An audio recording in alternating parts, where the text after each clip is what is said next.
ফোনে এক ভদ্রমহিলা আমাকে বললেন যে হুজুর, মানুষের জীবনে দুঃখ থাকে একদিকে, আমাকে আল্লাহ সব দিক থেকে দুঃখের মধ্যে রেখেছেন, পরীক্ষার মধ্যে ফেলেছেন। কিভাবে? বললেন যে বাবার বাড়িতে কোনো ঠিকানা নাই যাওয়ার, এবং সেখানে থাকার কোনো ব্যবস্থার সুযোগ আমার নাই। স্বামী আমার অমানুষ যত রকম হতে পারে, পরকীয়া শুধু করে না, আমার ঘরে অন্য মেয়েদেরকে এনে তাদের সাথে হারাম সম্পর্ক করে।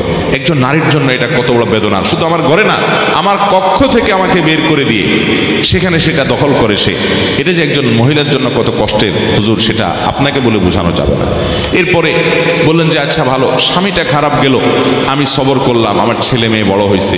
দুঃখের বিষয় হলো সেগুলোও অমানুষ, একটা আমাকে দেখতে পারে না, আমার গহনাগুলো নিয়ে চুরি করে বিক্রি করে ফেলে।